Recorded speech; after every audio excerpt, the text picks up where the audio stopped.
কি বললি? আমার টাকা হারাম? কে বলেছে রে আমার টাকা হারাম? তুমি তো করো সুদের ব্যবসা। তুমি সুদের ব্যবসা হারাম না হালাল সেটা কোরআন হাদিসে দেখবা, তাহলেই তো বুঝতে পারবা। ওটা কে যায় রে? আজগর না? এই আজগর, এদিকে শুনতো। আরে ঘাবলু চাচারে দেখছি। চাচা তুমি আমাকে ডাকলা নাকি? কেনে, তোর আশপাশে আবার কেউ আছে নাকি? তোকে ছাড়া আমি আবার কাকে ডাকলাম রে? তা তুমি ঠিক বলেছো চাচা, আমার আশপাশে তো আর কেউ নাই। তা চাচা, তুমি আমাকে কিসের লেগে ডাকলে হঠাৎ করে? আরে হাবলু, সামনে তো কুরবানির ঈদ চলে আসলো। তা কি কুরবানি দিবি, কি চিন্তা করলি? আরে ঘাবলু চাচা, আমরা তো গরিব মানুষ, নুন আনতে পান্তা ফুরাই। আমরা আর কি কুরবানি দিব? আমাদের কি আর কুরবানি দেওয়ার মতো সমর্থন আছে? না আমাদের ওই পরিমাণ টাকা পয়সা আছে?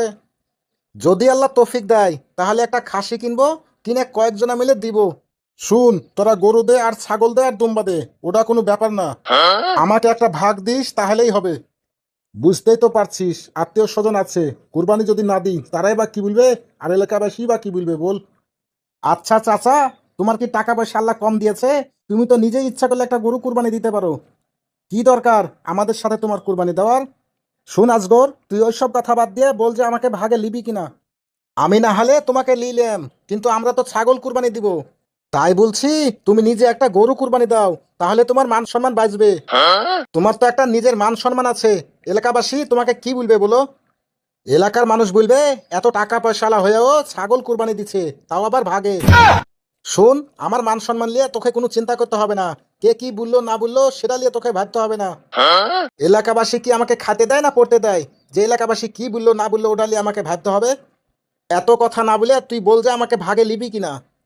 না চাচা, আমি তোমাকে ভাগে নিতে পারবো না। কারণ তো আমি একা না, আরো 2-3 জন আছে। ওদের সাথে তুমি কথা বলো, ওরা যদি ভাগে নেয় তাহলে আমার কোনো আপত্তি নাই। শোন, তোরা এলাকাবাসী কি শুরু করেছিস রে আমার সাথে? আমাকে তোরা কেউ ভাগে নিতে চাচ্ছিস না কিসের লেগে রে? শোনো চাচা, উচিত কথা বললে তো বন্ধু বেজার হয়ে যায়। তোমাকে যে কিসের লেগে ভাগে নিতে চায় না, তুমি কি সেটা বুঝো না? এই তোরা আমাকে কি বুঝাতে চাচ্ছিস রে? আমি সুদখোর, আমি ঘুষখোর, আমি হারাম ইনকাম করি? আমাকে বলছো কেন? তুমি নিজে চিন্তা করো না, তাহলে তো বুঝতে পারবা। আমরা গরিব মানুষ, কত কষ্ট করে হালাল টাকা দিয়ে কুরবানি দিব। আর আমাদের এই হালাল টাকার মধ্যে তোমার হারাম টাকা ঢুকে কি আমাদের কুরবানি নষ্ট করব? কি বললি? আমার টাকা হারাম? কে বলেছে রে আমার টাকা হারাম? তুমি তো করো সুদের ব্যবসা। তুমি সুদের ব্যবসা হারাম না হালাল সেটা কোরআন হাদিসে দেখবা, তাহলেই তো বুঝতে পারবা। খুব বড় বড় কথা তোরা শিখে নিয়েছিস তো দেখছি। আমার কাছ থেকে মানুষ টাকা ধার নিয়ে যায় এবং তাদের উপকারও হয়। সেই বিনিময়ে মাসে একটা ইন্টারেস্ট দেয়, আর তোরা এটাকে সুদ বানিয়ে ফেললি। বলেন কি? শোনো চাচা, তোমার সাথে অযথা আমার বকবক করে কোনো লাভ নাই। আমি তোমাকে যতই বুঝাই তুমি তো বুঝবা না। তোমার তো ইন্টারেস্ট খায় খেয়ে পেটে চর্বি জমে গেছে। তোমার তো খুব ভালোই লাগে।